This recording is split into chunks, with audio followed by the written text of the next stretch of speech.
Click the link in the description for your free Amsoil catalog.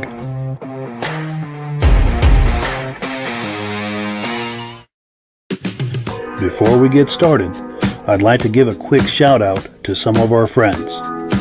The Eastern Snowmobile Racing Hall of Fame. Search for them on Facebook. Central Minnesota Pond Racing. Search for them on Facebook. The historic Lancaster Motel for the ultimate Eastern trail riding adventure. Crane's Snowmobile Museum at 172 Main Street in Lancaster, New Hampshire. The Vintage Snowmobile Club of America Quarterly Magazine. The Bridge Street Garage Racing Team, the house racing team of the Vintage Snowmobile Podcast. The New Hampshire Snowmobile Museum at Bear Brook State Park in Allenstown, New Hampshire. And lastly, if you decide to advertise with the Vintage Snowmobile Podcast, this could be your advertising message. Well, good evening and welcome to Season 3 of the Vintage Snowmobile Podcast. Can you believe we're going into a third season with the podcast? I find that really exciting, and if you're here, I'm hoping that's the case for you as well. Hope you all had a great summer. We had a good summer on this end, and I'm really excited to start the new season. We've got a lot of really cool things planned for the upcoming season. I'm going to be doing this all the way through March. Before we get started, we've got Rob waiting for us in the green room. We're going to bring him on in just a moment, but before we get started, I want to make sure that everything is working properly. So if you can see my face and hear my voice, I'm going to ask you to make a comment. Let me know what you did over the summer. Also, whether you can see us and hear us okay, and also whether you're a regular viewer or a first-time viewer. So let's take a look at some comments. We've got some coming in here. We've got, our friend David at Alaska Railroad. He says, yes, the Sled Podcast is back. He loves snow machines. And David, I'm hoping you caught the Muscle Car podcast last night. If you didn't, it's worth going back for a look because we had a Monte Carlo project car on there that I'm sure you're going to love. David also says he has plenty of cool photos to share. We are very much looking forward to that. Also, regular viewer Brian Van Haverbeek says, glad to see us back. Looking forward to another fun season. David from Alaska Railroad also says hi to Rob, who we're going to bring on here in just one moment. A couple more comments, and we'll bring Rob on. I don't want to keep him waiting any longer. David Lowry says, really excited for the new season. Welcome from Alberta, Canada. Cool deal. And one more comment here. We're going to bring Rob on. Stacy and Art Fosler, regular viewers of both the Vintage Snowmobile Podcast and the Muscle Park Podcast, which we very much appreciate. They say everything sounds good, and they're in Plattekill, New York, regular viewers. All right, let's bring our friend Rob on here. Rob, how you doing tonight? Hello, Mike. How was your summer? Oh, it was great. Great. How about you? Busy. You know, I got so busy this summer, I haven't even put the snow blower away from last year. It's still sitting on the side of the house. Wow, nice. That's a good problem to have. Yeah. Cool deal. Cool. So we were talking before we went on. It sounds like you're just about to make the transition of putting the boat away and getting the snowmobiles ready. Yeah, this is our Canadian Thanksgiving. So we got one more trip on the boat around the lake and park it, and then get the docks out of the way and get the snowmobiles ready before the snow starts falling. So winter's going to come soon. Yeah. Some of my friends were out hunting and they seen snow already this year. No kidding. Yeah. Wow. No kidding. Yeah, we've been getting some frost here the last week or so, and it's only going to get. We're only going to see more of that for sure. Let's see. We've got another comment that's come in. We've got John Wernsdorfer from Eastern Shore, Virginia, regular viewer and a cat guy, a fellow cat guy. Very cool. Yeah. Thank you, John, for being on. We appreciate it. So let's take a look at what we're doing tonight. Item number one is a video that I did with a friend of mine last fall. This is a good friend of mine, lives nearby, and he's got an incredible Rupp collection. This is a two-part video. We're going to watch part one right now and the second part at the end of the podcast. Let me get that queued up. There's no need to really say much about it because his sleds are going to speak for themselves. Let's get this going here. So what we have here is a 78 last year that Rupp was in business, I guess, before they defunct. But this is a 78 440 Nitro. It's the exact same sled as the 77. The only difference was is the seat cover was changed a little bit. The dash is basically changed. They moved the gauges a little bit. They moved the key in the chokes, not nearly as friendly. And this has got, and the hood was different. As you can see, this is different than the 77 over there. You notice this grill thing? Basically all they did was cut that out and put that in versus that over there. Now this sled, those were not, that's kind of a custom decal job that I had on there. This sled has, it's the same engine, same running gear. From what I understand, these are just the parts that were left to be sold, left over. They just changed those few items. At this point now, from what I understand, Arctic Cat was now assembling the soon-to-be doomed company. So Arctic Cat assembled these sleds. And yeah, my friend Dave Hunt made these decals, put them on there. I handed in the hood, and I just told him go ahead and just make it look kind of cool. I gave him an idea. It's sort of what I wanted done. Yeah, it looks good. And it's not all correct, but then again, the sled is not totally correct either. This one here was another pretty good project. Totally had to rebuild the motor. The skid, I put new Hyfax in it, new shock. You can see that I had the exhaust powder coated. Had to rebuild the engine, 2 pistons, seems to be a common thing. Had the cylinders bored. It does have these are new old stock panels. When we say panels, we're talking about the sides and the belly pan and the other side, of course. On these sleds, on the Nitros, this is kind of a cool feature. Rupp decided that this would be to help cool the engine. You notice there's water that goes through that. So in the wintertime, when you're out riding, your hands get cold. You can literally get out and put your hands on the bumper. Oh, these are warm. Wow. And it does help. There's no denying it is a significant help for the cooling. And on the front, these ridges collect air to help keep it cool. Granted, when you're traveling, if you're following somebody, they're always spitting snow up. Yeah. So that is a very kind of a cool thing about them. I'm surprised how strong those bumpers are, because this is actually a new bumper. This is a new old stock bumper that I got for it, and but they're strong as hell, because when you put them on, you're trying to bend them a little bit to get them to fit. You know, yeah. These are all fiberglass, and it's like you got to wrestle like hell to get them to move. And if you get it stuck, it's strong enough you could lift on it? Sure, yeah. It's mounted right to the bulkhead. There's some supports on the inside that hold it up. I mean, I don't want to climb a tree with the thing. Sure. And it would give you some protection in a collision too? Absolutely. Okay, good. Unlike that one or my Magnum over there. Sure, yeah. There's nothing. Yeah, it's just fiberglass, yeah. I do think if I want to make a trail sled of that, how the hell are you going to, if you run into a snowbank, how are you going to get out of there with that thing? You know, yeah, good point. Skis, that's about it. Yes. But these sleds were roughly 80 horsepower, and I had no reason to go any faster, but I've had this thing going 80 miles an hour. That's plenty fast, yeah. They were like the first company to have the motor set forward versus back here. You know, in previous years, you know, see what I'm talking about? Yes. Motor set forward versus sitting in front of your face. Yeah. And it gives it a much better balance and handling. And these things go great. I mean, like I said, my wife enjoys running these things way more than my new Polaris. Nice. Yeah. So the difference between like I said, this would have been the 78. That one's a 77. That one on the end is a 76. The motor was different in the 76. Horsepower rating was a little less. Different block, if you will. I mean, the case is different. The cylinders are different. There's not very many interchangeable parts for that engine to these, is what I'm trying to say. Yes. And, you know, the style of the sled is the same width, same weight, and all that. I mean, I've ridden them, all three of them, obviously, and that one goes equally as well. I'm just, those are the differences. Sure. Cool deal. What do you think of that, Rob? Oh, he knows his reps, doesn't he? Oh, I don't sure. think I've ever seen one with the rad on the front like that. Yeah. That's a great idea. That is. Yeah. And I don't know of any other brands that did anything like that. No.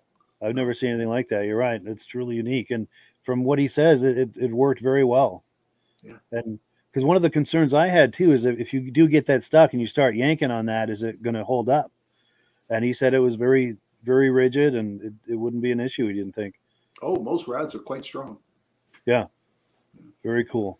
And we have an asphalt drag machine that we have a heat problem with because we don't have no rads in it.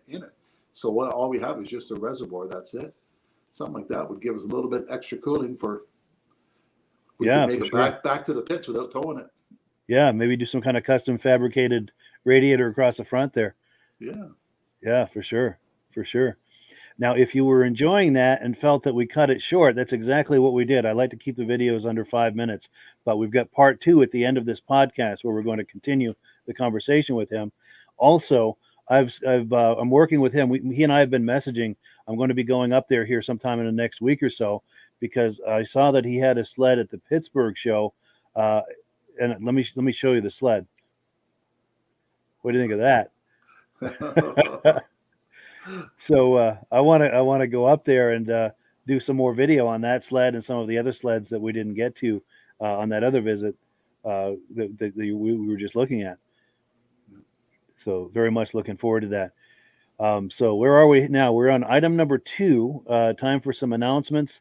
We're going to give Rob a chance here to talk about AMSOIL. I just have to find my place here. I'm using a different interface than I use with the Muscle Car podcast. So everything's foreign to me, but yeah, if you wanted to go into this for us, Rob. Okay, Mike and I are both AMSOIL dealers, and if anybody's interested in becoming a preferred customer with AMSOIL, you can sign up under Mike. His email's on here, his phone number's on here, and by becoming a preferred dealer, you get the best possible price to buy the product. You save over 25%. Anybody orders over $100 worth, get it shipped to them free. You get 25% off. On your birthday, they give you a $5 coupon. If you buy so much, they give you another $5 coupon to help pay for your membership when it's time to renew. But right now, until October the 11th, they're offering anybody who orders $75 or more, they're going to give you 3 of the shop rags, just like these ones. Well, let me change screens. There we go. I'm going to put you full screen so we can get a real good look at that. Yeah, AMSOIL shop rags. There we go. Sweet. Yep. So if you order $75 worth, they send you 3 of these free with your order.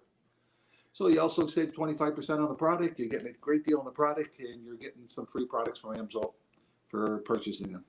And if you want a catalog, at the end of the email, Mike's got a thing you click on and you can get a free catalog, tell you about all the products we do have available. Absolutely. Yeah, like you said, just look in the description. There's links for free catalogs and to sign up for the preferred customer program and to order whatever you need to do. There are links for it there in the description. And we thank you in advance for your support because as he mentioned, I'm signed up under Rob. So if you order through me, Rob and I both benefit and the commissions I make go directly toward offsetting the cost of doing this podcast. So I thank you in advance for that. If you buy Amsoil through us, you're doing an enormous amount to help with this podcast to keep it going because there are expenses related to this, which I'm happy to pay. I love doing this, but it's not cheap. But we've got some more comments that have come in, and we're going to continue here with some more announcements. Let's see. We've got Mark Gasso. Looking forward to another fun season. And thank you so much, Mark. We had a lot of fun last season with you. You came on one time, and also we were able to, he had some old snowmobile magazines from the 70s that he was willing to sell to me. So we agreed on a price, and he sent me about 70 magazines, and I'm going to be taking some shots from that and popping those on the screen here throughout the season. Looking forward to that as well. David from Alaska Railroad says, loves that Magnum. One of those, this is one of his need-to-have sleds, for sure. Stacy and Art Fosler says he had a 72 Nitro 400, and he wishes he never got rid of it. I know that feeling. Cool deal. Cool deal. So over the summer, I got a lot of emails. People asking questions about, technical questions and availability questions, things like this. So I'm going to pop them on the screen to see if anyone has answers for these people. And I've messaged them to let them know I'm going to be doing this tonight. So for the people who have asked the questions, post a comment in here so people can see you. And that's a good way for you to get a conversation started if someone has an answer for you. So Greg Jansak says, do you have any pictures of a David Bradley snowmobile? It was a real beast. And I apologize. I've never heard of David Bradley, but I'm very intrigued.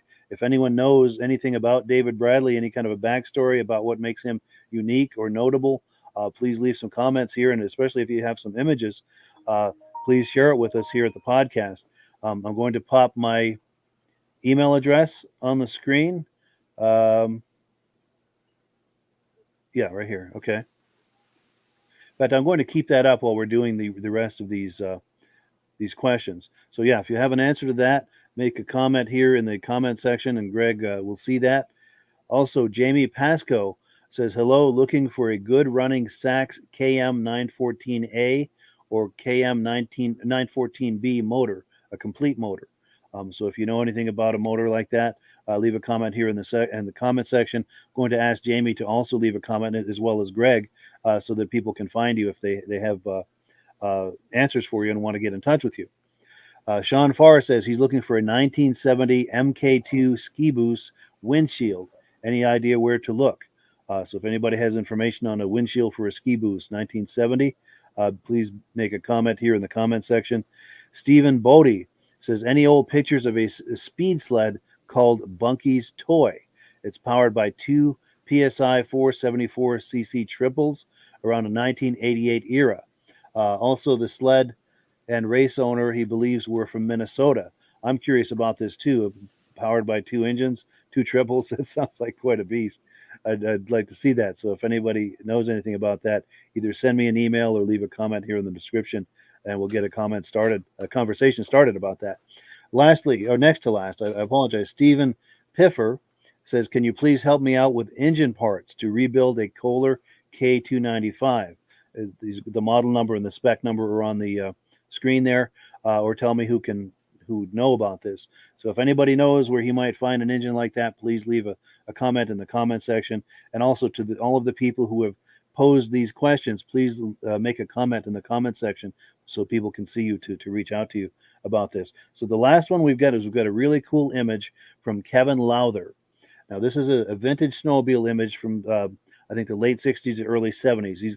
He's got some information here. I'm going to pop the screen with the information. I'm going to read it, and then we'll pop the image again so we can put it all into proper context. So this image was taken in a small mountainous town of Helvetia, West Virginia, guessing about the mid-60s to early 70s. In the town, there was a small grass landing strip, and the planes are all small cubs or pipers, and they belong to three friends that spent a lot of time together. They're all of these planes are equipped with skis. not quite sure, but he thinks someone in the party had a hunting camp there at one time, and the vintage sleds were kept at the. Oh, that's where the vintage sleds were kept at that time. A celebration to cast out winter is a traditional festival that's held there every year, and that brings in several people in the small village for that weekend for food, dancing, outdoor events in the Swiss-German tradition. Quite a time to his understanding. Spring is welcome there because the winters can be quite brutal. And yeah, so thank you so much to Kevin. Let's take another look at that image now that we've talked about it, so we can kind of put that in its proper context. And yeah, thank you so much to Kevin for sharing that with us. We really appreciate it. All right, so we are on item number 3. Also over the summer, our regular viewer, Spencer Delabruere, sent us some images from the Arctic Cat 60th anniversary event that happened over the summer. Let me cue that up, and we're going to take a look at that event.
Yes, sorry. Thank you.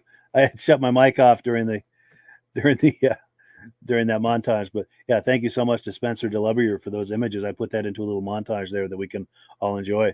Thoughts on that, Rob?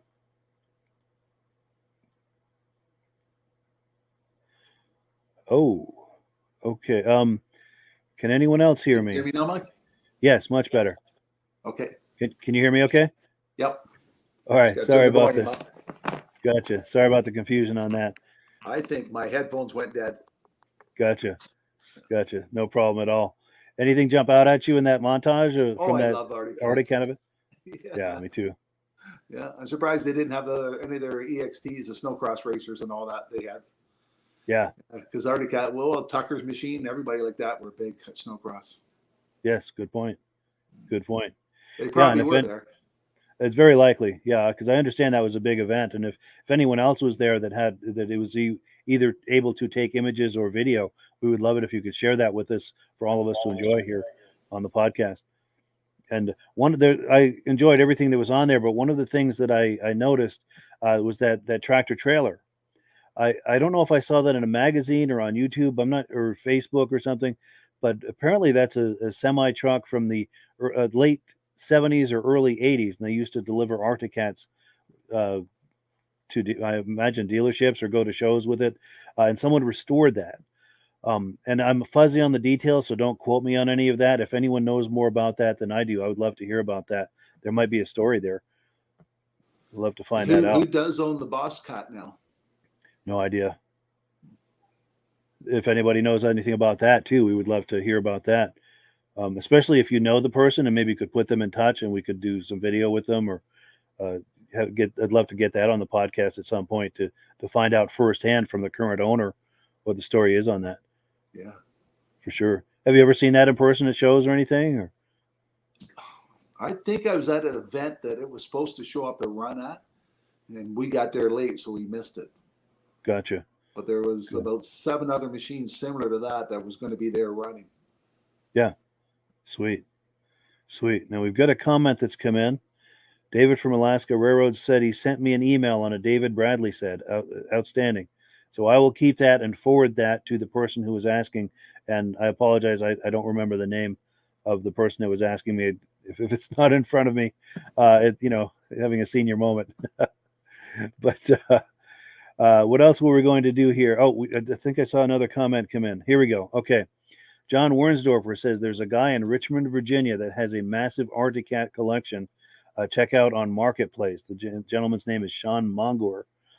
Yeah, thank you for the tip on that. We will look for that for sure. In fact, I may search for that during this next video and see if we can pull it up. We'll see kind of luck I have with that. But thank you for the tip on that. So what do we have next here? We're on item number 4. If you were with us last week, I did a live podcast with Charlie Valier over at the Top of the Lake Snowmobile Museum in Naubinway, Michigan. And we got about 20 minutes into it and we lost the internet connection. So we had to cut it short, which was very disappointing. But we got a good 20 minutes of it. And then we also did another podcast with him this morning. So what I'm going to do is all through the season is take excerpts from the videos that we did with him and put them here on the podcast. And that's what we're going to look at now. Let me cue that up. And we're going to take a look at some footage from the Top of the Lake Snowmobile Museum, Naubinway, Michigan.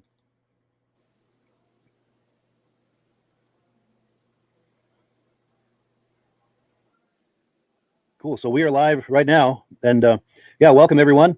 Welcome to the podcast. We're here with Charlie Valier, and he is over in Naubinway, Michigan at the Top of the Lake Snowmobile Museum. How you doing, Charlie? Oh, we're doing bright and early. Had a little frost this morning, 28 degrees. We're ready for snowmobile season. Oh, for sure. Yeah, it won't be long. It won't be long at all. No. Well, cool. So, Charlie, tell us about this museum. Are you the founder of the museum, or is this your museum? I'm one of the founders. We started in 2007 with the help from the community and other snowmobile enthusiasts, but we are the ones that run it and keep it going and do all that. It's our hobby. Wonderful. Very cool. So since 2007, you've been doing this? Yes. Well, I've been doing it a lot longer than that. I started doing snowmobiles when I got out of the Army in 1971. I talked my dad into being a Viking dealer. So he became a Viking dealer. So the 8 of us kids could get Vikings at cost. And it's been a passion ever since. Wow. So you've never stopped?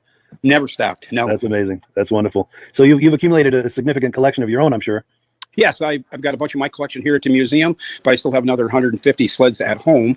Can't have all of mine in here. Sure. So yeah, we have a great mixture of sleds. We have 185 sleds in the museum. We're about the history of snow sledding. So that's why we can't have all of mine. We have to have a mixture of sleds because we're about. Sure. So let's do this, Charlie. If you feel like turning your camera around, that way we can get a better look of what's going on there in the museum, and you can give us a walking tour and talk up what we're looking at. And to the viewers who are watching this, if you have comments or questions for Charlie, just leave a comment in the comment section, and I'll read that to Charlie, and hopefully we'll get an answer for you. Sure. All right. My technology pulled through. Yes. All right. I got to show you something up here on the wall, what we start with. Okay. Walking back into the gift shop, we'll talk about that later. But up on the wall here we have where the history of snowmobiling comes to life. Yeah. And what we're all about is the history of snowmobiling. And we start with this first thing right here. It looks like a toboggan, as you can see, and it's called the Eliason Power Toboggan. Yeah. Made in St. Louis, Wisconsin. He's been blessed with the first manufactured snow sled. You can see it's got an Indian motorcycle engine on it. He built his first one in 1924 in St. Louis, Wisconsin, and then the military wanted to buy 200 in 1939. He couldn't produce the 200, so he contracted with the four-wheel drive company out of Clintonville, Wisconsin, to build the first 200 for the military. So he's been blessed with the first manufactured snow sled. Yeah. There's stuff being made then, one-of-a-kind stuff, but this is where it started. That's amazing. Yes. Very cool.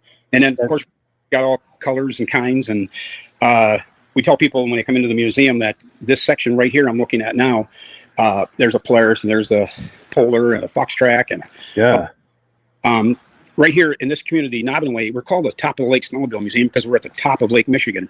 So that's why we're called Top Lake. So Lake Michigan, commercial fishing, Naubinway is a commercial fishing village, still is today.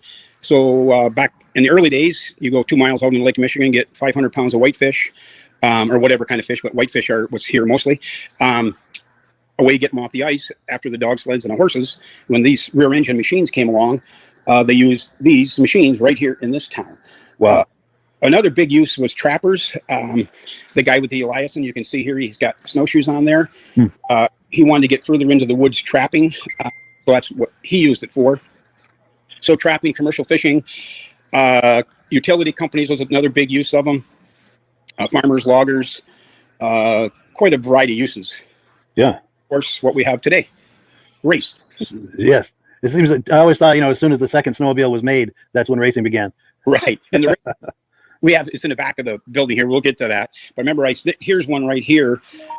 This was a homemade. It was made 40 miles from here. It's called an Anderson. Anderson family made 5 of these. My dad, this for $5. $5. Had no idea what it was. Dad got it running. So then we found out what it was, and we found out they made 5 of them. But this has got you can see the beaver in it because they use them for beaver trapping. So there's here's one with an ice auger. It's a Trailmaker, 1964 Trailmaker made in Hibbing, Minnesota. This machine came with, you can see the wheel go around the front too, but you can see the wheel kit was an option. The snowplow was an option. And this is ice auger here. That was another option for them. I'll go to the front so you can see it from the front. Hope I'm not moving too fast, making somebody dizzy. Sure. No, that's fine. But you're right. In the early days, it was more about utility than recreation, wasn't it? It was. That's what it started for, was work, utility. That's what it started for. So there's the Trailmaker with the wheel kit, snowplow, and then the ice auger back there. Those were all options for them. Yeah. Nice. Yeah. But that's what they're used for, is to work. Here's a Bearcat made in Antigo, Wisconsin. Like 12 or 14 of those were made. Yeah. Here's a Snowbug. It was made in Sudbury, Ontario. This version is called a Love Bug, but because you sit side by side in it. Sure. They made different versions. Back on the wheel kit stuff here, this is a Scatmobile made in Grand Rapids, Michigan. Yeah. This wheel kit or the skis. So this was kind of your forerunner to the four-wheelers that we have today. Sure. So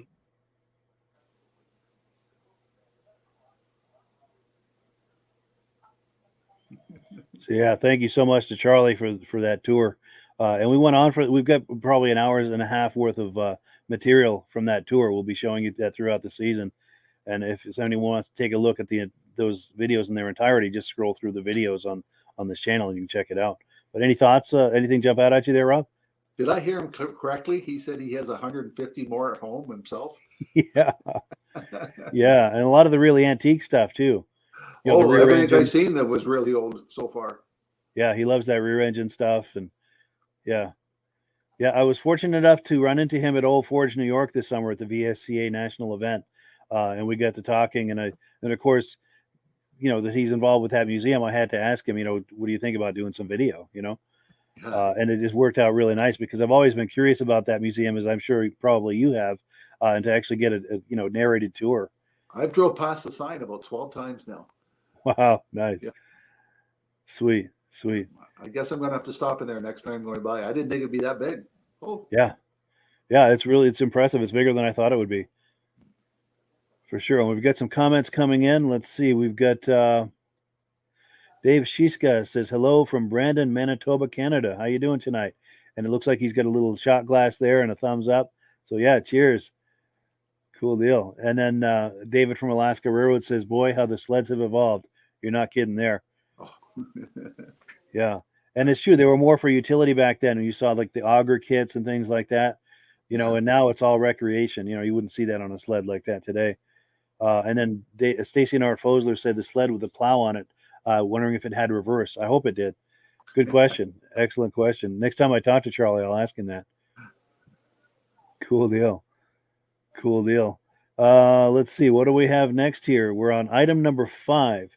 Now, we've got a regular viewer, Dirk Siems, who sends us footage quite often, and we very much appreciate that. He sent us some footage a little while back from a vintage snowmobile show in Elk River, Minnesota. Let me switch screens here. We're going to take a look at that.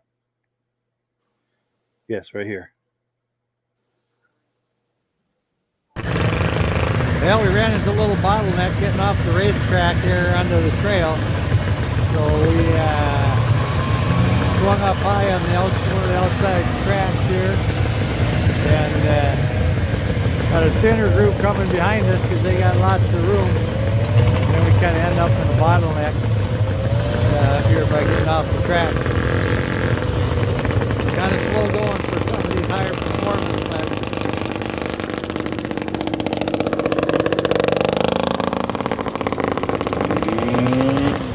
That one was tough on the ears. The old Scorpion bullhead. Must have been cruising through the woods, picked up a frog in front of that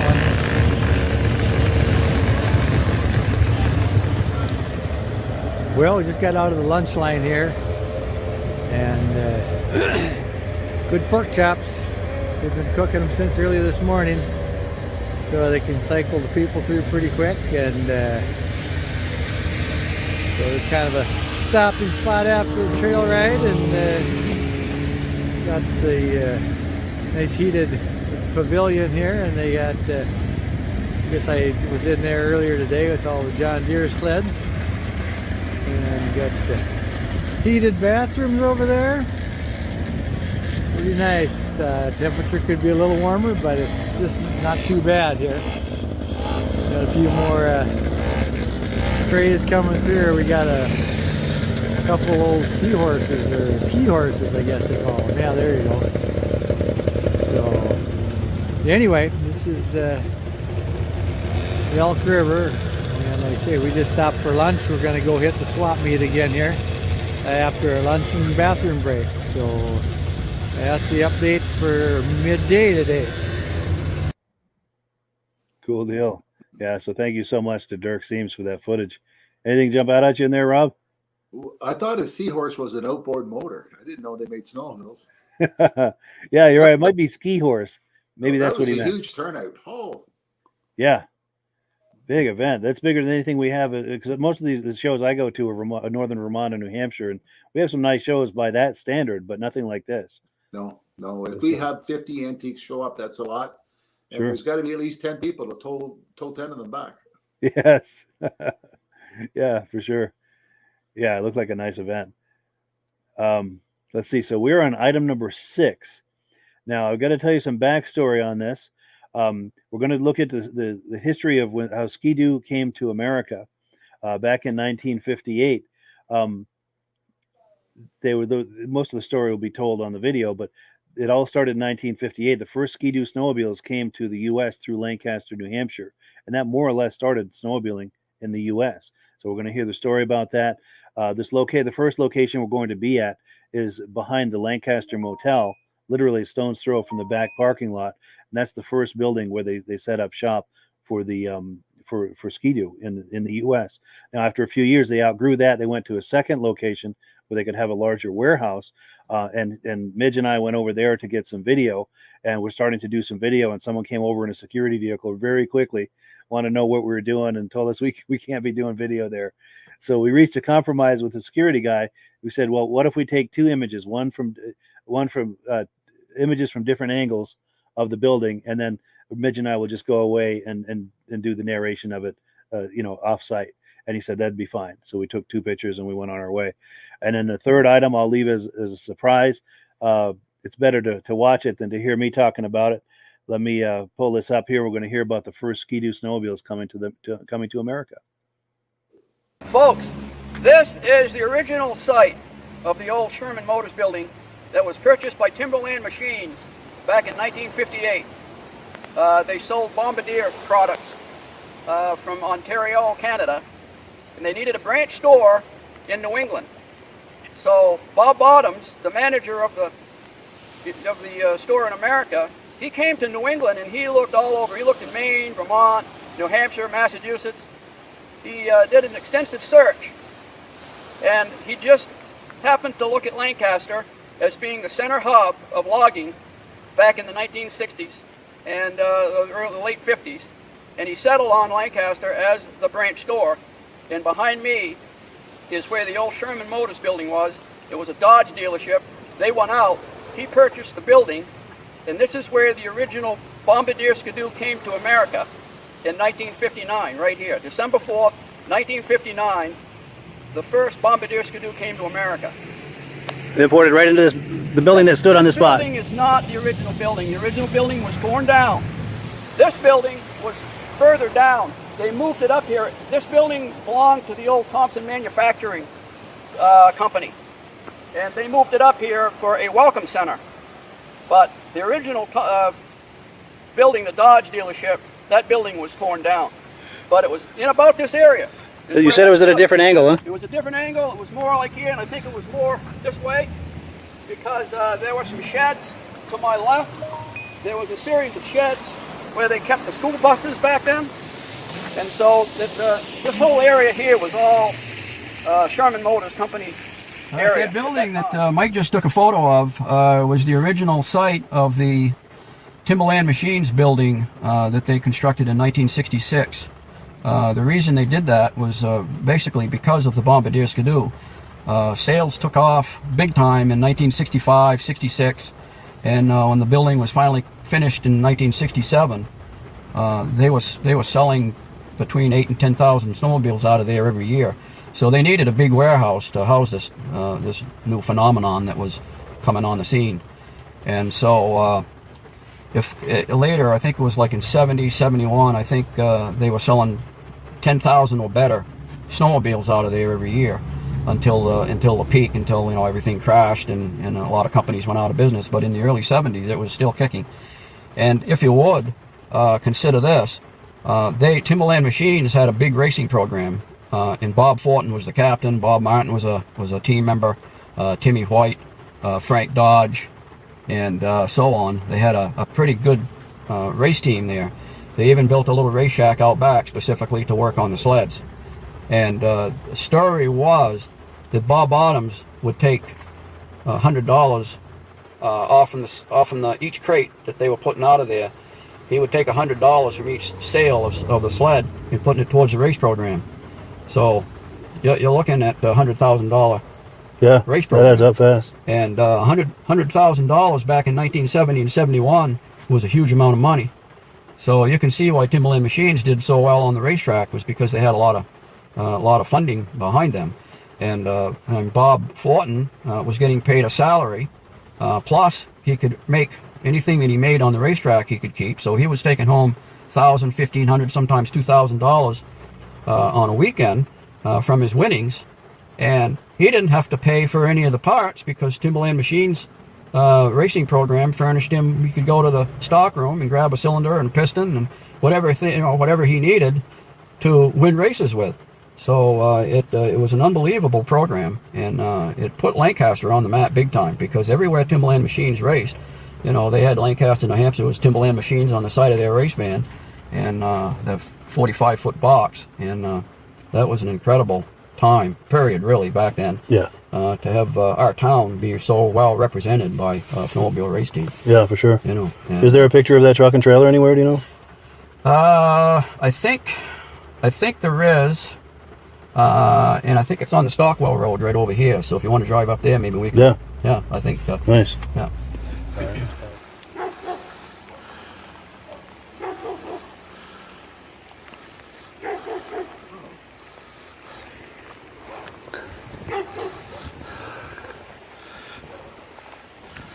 Yeah, I can't tell. There's not enough scratched away to be able to tell. Are there graphics on the other side too? Yeah, faded. Worse. Way worse? Okay, this is the good side? Yeah, this is the better side. Because that side, the sun hits it. Oh, sure, yeah. Oh, yeah, and then you get the post and the, yeah.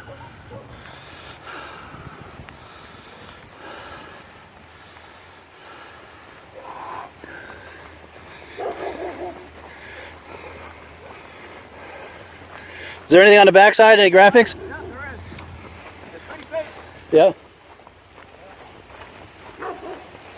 There used to be a railing on top, and I used to climb up to watch a race. Oh, an observation? Bob Bottoms and some of the dignitaries from Timberland used to get up on top to watch the races. That's wild. So this may not be that trailer, but you can get a shot of how the graphics were on the side of that race trailer, other than it being white and not yellow. Yeah. It's pretty much how it looked. That is wild. So yeah, Ski-Doo in America. That's how it all started right there. What's the chance of finding that trailer still sitting around there? Yeah, that's unbelievable. Yeah, and apparently he knows the people whose property that is, so they were okay with us walking around there and getting video and everything. So it worked out nice, yeah. But I can just picture, I don't know if that was the exact trailer, but he was talking about how they had an observation deck for the dignitaries on top of one of those trailers. And you can picture a lot of people up there watching the races and everything. Seems like that'd be a good vantage point. Yes. Very cool. Now let's see. We've got a comment coming in. Oh, here we go. Kevin Lowther says, thank you for the feature on tonight's podcast. Enjoyed riding in the day. We had quite an active club. One time, sadly, a lot of members have passed on. Oh, at one time. Sadly, a lot of members have passed on. A lot of great times and memories, though. Yeah, for sure. Yeah, thank you so much for that image. And in case you're wondering what we're talking about, that was Kevin is the one who shared this image right here. So we thank him for that and for the story behind it. And yeah, those sure were the days. Yeah, you must have good memories as well of the 70s and everything around snowmobiling back then, Rob. Well, I had a skidoo like that, but I had the seat lifted up and I had a toolbox built underneath to carry enough tools to make sure I made it home. Yes. And I always had an extra belt sitting on the handlebars. Yes, belts and spark plugs and yeah, absolutely, and roll of duct tape. Yeah, and when I was 19 years old, 20 of us, we had our own snowmobile club. Yeah, yeah, nice. we rented an old farmhouse beside a racetrack, and they let us use it all winter long for us to go snowmobiling out of. We're 20 years old. Sweet, yeah. So it's like your base camp almost. Yep. You work on the sleds in there, and then go on rides and come back. Every weekend we all showed up there and took off on rides and worked all week long trying to fix them again. That's cool. Those were the days. Yeah, it's true. You work on them for 2 hours to ride them 1 hour in a lot of cases. Yeah. Yeah. And everybody brought a rope, and everybody had to come along with them, and somebody always had snowshoes with them. Yes. Yes.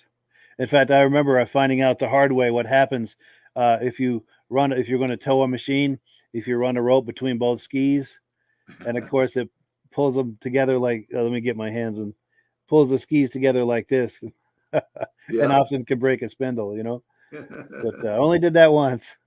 Yeah, after that, learned your lesson. Yes, after that we'd try to jam a big stick into the loops of each of the skis, so we've got a kind of a cross member there, and we tie onto that, and as long as that stick wouldn't break, we'd be all set. Oh, we had a friend who had a device where he would take the skis off and turn them backwards, and put the back of the snowmobile on his hitch on his snowmobile. Yeah. So we would tow the snowmobile backwards back home. That's a good way to do it. Yeah. We had to tow a lot of people home. Yeah, for sure. Yeah, we did too. And I remember a lot of times when we'd tow, we'd have those sleds. It was like we called it, I think, a magic carpet sled. It was just a big piece of plastic that would roll up, and we'd keep that, and we'd put that underneath the track so you wouldn't have that resistance, And of course, that would always slide out from under there, and it was kind of a fiasco to do that. But I still have a device called a banana. Yeah, it has a hitch on it. So every once in a while, I'd go get it, take it out in the lake, and put the snowmobile right on the banana to tow it back for the people. There you go. Yeah. Because the newer ones now are so hard to tow; they're so heavy. Oh, I bet. Yeah, a lot of weight, and probably the resistance because of the track, it won't turn. That's a lot of resistance. Yeah. Back in the old days, that's how we got the name Fox Walk Back for the Fox track. Yeah. Because every time you went out on it, you had to walk back. Walk back. Yeah, for sure. Well, let's see. We've got some more comments coming in. We've got David from Alaska Railroad says his 70 Arctic Cat had a 399 J-Lo in it. He worked on it 4 hours to ride 10 minutes. There you go. Yeah. And that ended when he put a 530 Polaris on it. There you go. And then Kevin Lowther says, make sure the drive belt is removed before towing. Yes, absolutely. Absolutely. Well, cool. I met some city people one time. They were towing the machine down the road trying to boost it. Really? They thought if they could tow it fast enough, they could jump start it. The clutch would engage and it would start turning over. But the thing is, they were out of gas anyway, so no matter what they did, it wasn't going to work. Yeah, it wasn't going to happen. No. You're right. A lot wrong with that picture. Well, cool. So we are on item number 7. Boy, this episode went by fast, but I've got an idea on what we can do for the last few minutes. But we've got item number 7. We're going to watch part 2 of those Ray Parenteau sleds, those Rupps we were looking at earlier. We're going to watch the continuation of that conversation. Let me cue that up. Oh, yeah, I've got a couple other things too. All right, let's take a look. This one here is my first project. When I got this thing, it was literally a basket case, and had to totally disassemble this one, and I'm proud to say that this was my first project in this vintage sled thing, and it came out pretty good. I'm sure a perfectionist could pick it apart, but it goes great. Yeah, it looks great. It goes great. And this got the whole ball started for you as far as this vintage project, the vintage hobby. Yeah. We live here in northern Vermont, and I got out of snowmobiling. I never really, when I was a kid, these kind of sleds we could never have at our house. These are hot rods. I mean, we rode over bombardiers and motor skis, and something like this weren't going to happen at my house. So I came across the ad for this particular sled, and I said, well, that's pretty cool looking. I didn't realize what I was getting into, but anyway, I purchased the thing, and I stripped it down. Took it, disassembled the whole thing, and okay, I'm going to need this, I'm going to need that. And well, the thing about these vintage sleds, it's almost like the chase and finding it in the end is almost like the rewarding part. Yeah. And then comes the business part of it where, it's going to cost me how much? Yeah. And you trying to negotiate and so on. I will say this, in all honesty. If you like Rupps or Mercs, and you live on the East Coast, you are going to earn anything you want here, because for some reason, the other side of the Great Lakes seems to be the best place to get this stuff. Wow. And all Pickings are scarce around here. Yeah, all our suppliers, the people that have got the parts and repop the parts, that is the area that they come from. Yeah. So. I'm just looking at some of your other sleds here while we're talking. But go ahead, continue your thought. Well, as you're standing by that Magnum sled, while I'm building these sleds, I was thinking to myself, that's the one sled that I've got to have is a real 76 Magnum. That's the holy grail to me. That is the coolest, meanest looking sled that Rupp ever put together. Yeah, that is one hot looking sled. And that is a true cleated track, no conversion sled. That got the same treatment as my other projects. It's got all new panels. I had to repair the hood. The hood was as you can see, I don't know. I did a little bit of a custom paint job on it just because I wanted something a little bit different. And it's true to its name. It is a squirrely little thing. I got a chance to ride it just either back at my house here or out on the lake. They're pretty light. They're pretty light in the front end when you fill them up. It's amazing to me that they made this sled, but it's an option was the speedometer. You notice that one didn't have a speedo. You could put that on. The tack and the temperature were stopped. Being a racing sled, that has got you notice that has got a kill switch just like the sled out front. That other Magnum that I got. The tether, yeah, the tether. The handlebars are more like a racing configuration. And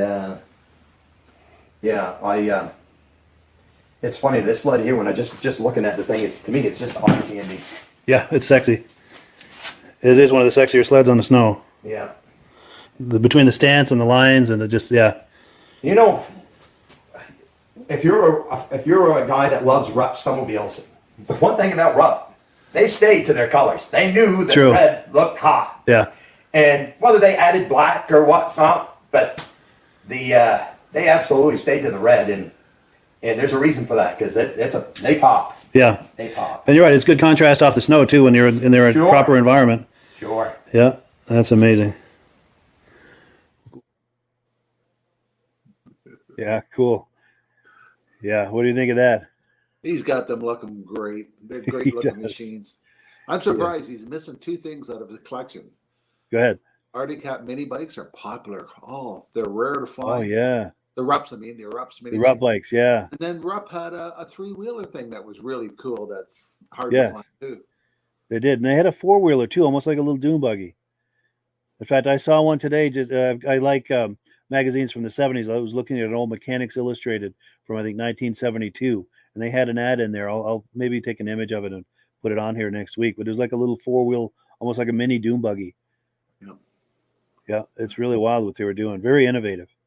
I'm surprised some of the companies didn't stick it out. Like Rupp was coming, they were coming along, getting popular, and then all of a sudden they just quit. Yeah. Mercury soaked a pile of money into race teams and got real popular. And then they just pulled the plug.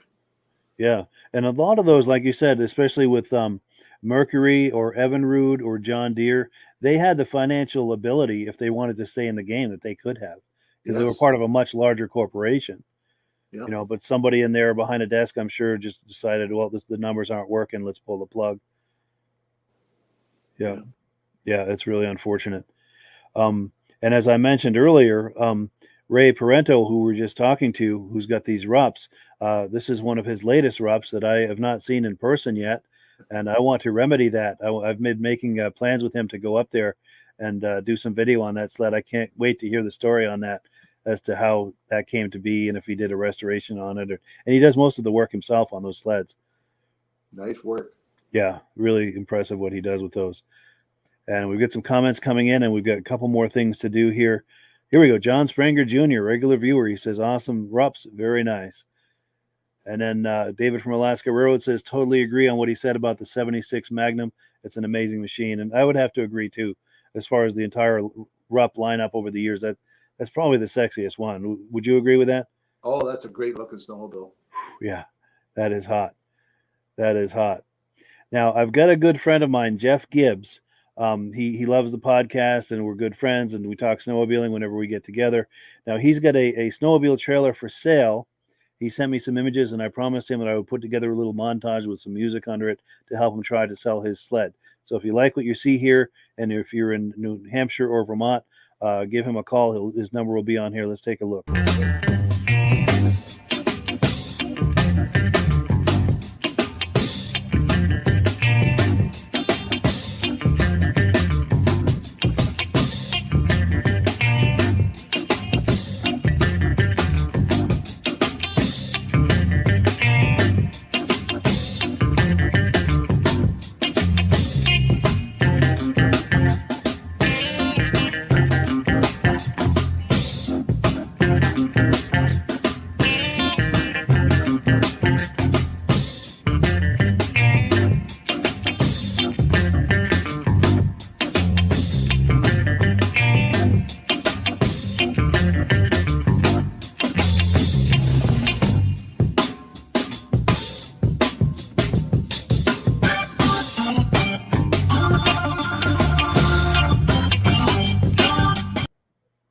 Cool, yeah. So that's the snowmobile trailer of Jeff Gibbs. That is for sale, and it's in the Hanover, New Hampshire area.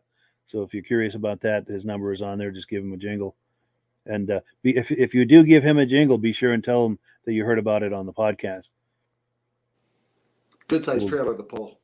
Yes. Yeah, for sure. Any final thoughts before we wind down the podcast? Or Great show. I like those Rupps on there. Yeah. I've heard people talk about there's a guy in the States who's rebuilding the Merc Twisters. Oh, building really? A replica. Have you ever heard of that? I have not, but I'm curious. If anybody viewing this knows anything about that, please be in touch with us. We'd love to get in touch with the person and maybe do a profile on them or bring them on here live. Yeah, I heard he's trying to start his own class of 340, 440 class, just Twisters.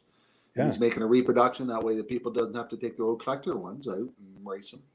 Yeah, because those are very popular for racing. Yes, yeah. Yeah, and they do well racing too. Too well. Too well, exactly. So that's a smart idea to take that and try to reproduce it. And yeah, and I'm sure even how do I say this? He could probably make a decent profit on it too, because I'm sure you could get not overcharged, but charge a good amount for it, enough to cover your costs, make a nice profit, and still at a price point that's worthwhile for racers to want to do it. He could make a lot of money off selling parts when they smash them up. Yeah, because they do bang them up on the track for sure. Yeah, that's a great idea. If anybody knows anything about that, please be in touch with us about that. We'd love to bring him on, give him some publicity, and it's a great way for us to all learn about it and see what the story is there. Now, David from Alaska Railroad says, thanks for the show, Mike and Rob. Great to be back on sleds. Absolutely. It is absolutely. It's fun to be back. I mean, I love the Muscle Car podcast and everything, but my heart is in this vintage snowmobile stuff. And it's great. We're just starting a new season. And I love snowmobiling too. Yeah, for sure. And just so many memories of around, the 70s and all the vintage stuff. And It was just a wonderful time. And I was just a kid, but I have wonderful memories of that, as I'm sure you do as well. Yeah. Yeah. And speaking of the Muscle Car podcast, Rob and I are doing that every Wednesday night. If you're curious about that, there are links in the description where you can watch past episodes of the Muscle Car podcast. And wherever you find it, visit there every Wednesday night at 9 p.m. and you'll find live episodes. We're on there every Wednesday night going live, 9 p.m. And yeah, so that's pretty much it. Let me change screens here and cue up our video. As always, we give the last word to Amsoil. So yeah, thank you so much, Rob, for coming on. Thank you to all the viewers. We'll see you next week, and great broadcast, Mike. Yes, if I live. So anyway, with that, I'm going to get out of me coughing here and give the last word to Amsoil. Thanks, everybody. Have a nice evening. Hello, everyone. This is Rob and Mike. How you doing today, Rob? I'm doing good. Mike, yourself? Very well. Thank you so much for coming on. I appreciate it. Now, today, we're going to be talking about Amsoil.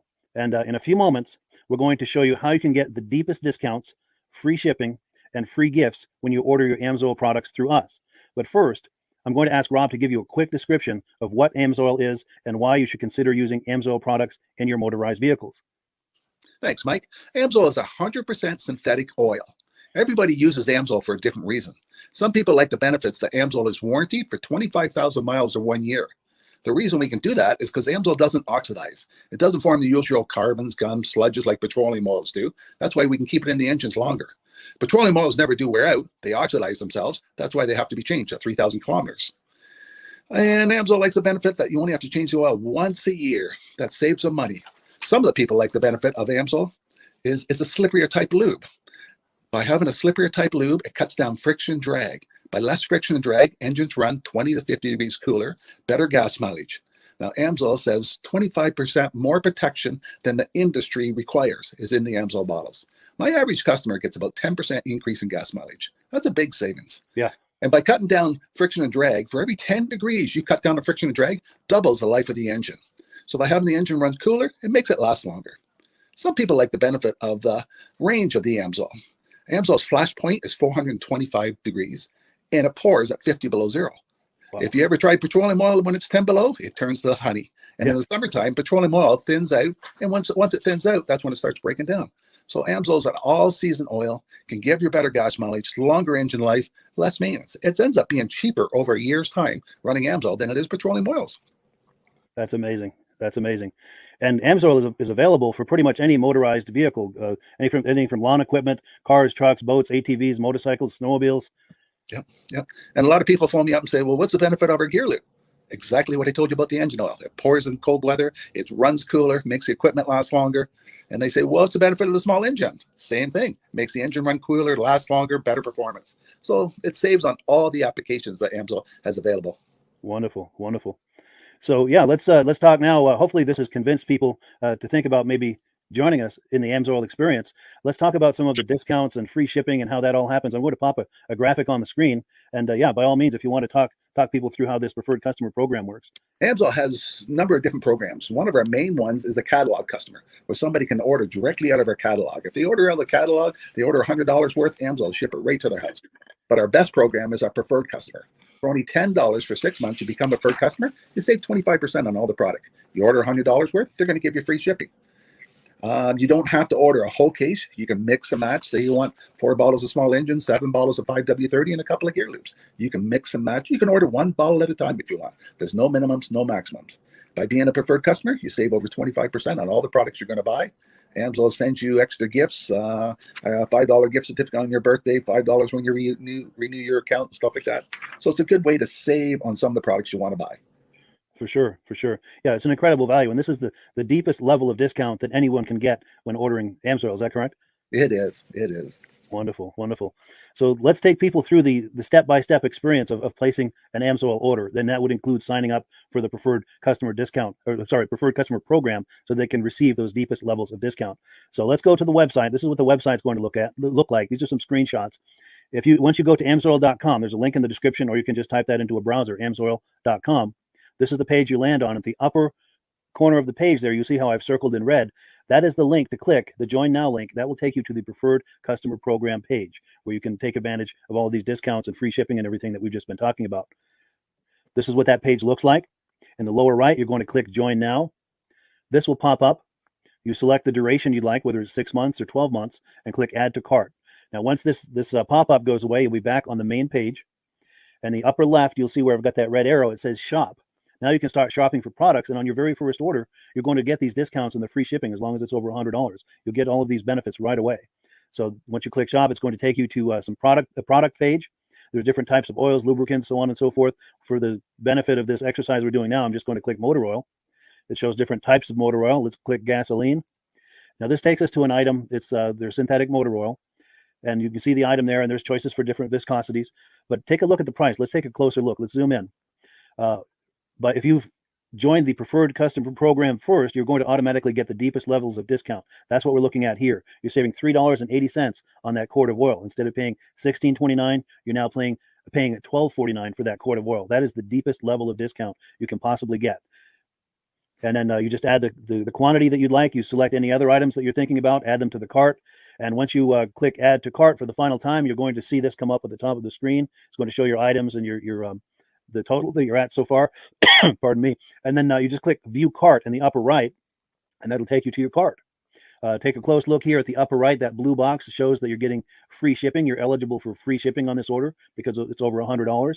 That little yellow box shows that you've got the preferred customer membership on your order that gives you the deepest levels of discounts for the next 6 to 12 months. And then below that, you've got the items that have been selected. For the exercise here, I selected 9 quarts of this signature series, but that brings us up over $100 for the free shipping. We're saving $34.20. And if you're ready to finish, you click Checkout Now, and that takes you to this screen here. If you haven't signed up with an AMSOIL account at this point, just click in the lower right to create an account, create a new account. It's going to ask you for some basic information, name and those types of things. Now let's take a closer look. You'll see this gray shaded box. This is a very important box. This is going to ask you if someone has referred you to AMSOIL. And if so, please enter my name. My name is Mike LaPierre. It's spelled right there on the screen for the correct spelling. And also the referral number, 304-555-94. That's how you make sure that Rob and I get credit for this. Now, in the interest of full disclosure, I have signed up for AMSOIL under Rob. So when you order using this referral number, Rob and I both benefit. So if you enjoy these podcasts that we're doing, this is a wonderful way to support the podcast, because when you order using this referral number, Rob and I both benefit. And the commissions I make go directly toward offsetting the cost of doing these podcasts. So I thank you in advance for that, for using my referral number. I very much appreciate it. And once you've done that, you just go into the next screen to enter your payment information, and you're done. Now, once you've placed your order that's over $100, and that order includes your AMSOIL Preferred Customer Program, you are now eligible to get a free DVD from myself. Now, this is going to be either a muscle car DVD or a vintage snowmobile DVD. Use the email address on the screen, wkspodcasts@gmail.com. Send me an email. Let me know which DVD you would like me to send you, the muscle car or the vintage snowmobile DVD, and I'll get that right out to you. As you're typing in that email, in the subject line, be sure and type in capital letters "free DVD requests" so it stands out as I'm checking my email, and we'll get that right out to you.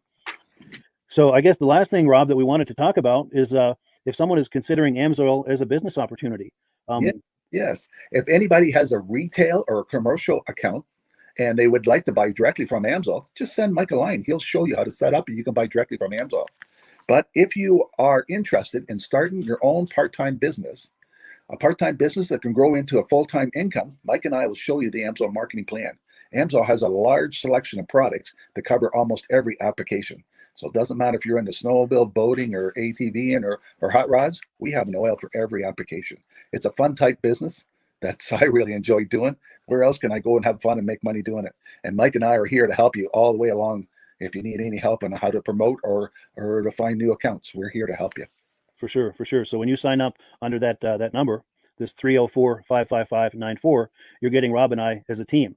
Now, Rob has been doing AMSOIL for 40 years. Can you believe that? 40 years. So he knows every aspect of this business, and he knows all of the ins and outs of the products. So he'll be able to help you with any kind of product questions or any kind of questions to show you the different business models that you can do with AMSOIL. And then the other thing that you get when you sign up under me is I've got a strong background in social media. So if you need some coaching on how to generate AMSOIL leads using Facebook and YouTube, I'm happy to coach you with that when you sign up under Rob and I.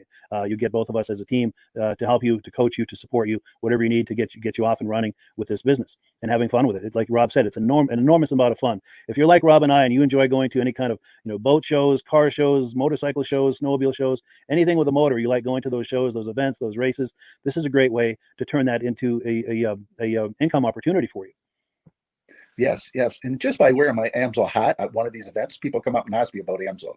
Wonderful. People don't know where to buy it, and I'm there to help them, show them where they can buy the product. Perfect. Well, cool. Well, this is great. Any final thoughts, Rob, before we wrap it up? AMSOIL is a fun business. AMSOIL's been around since 1968. It was the first synthetic oil to be AI approved. Wow.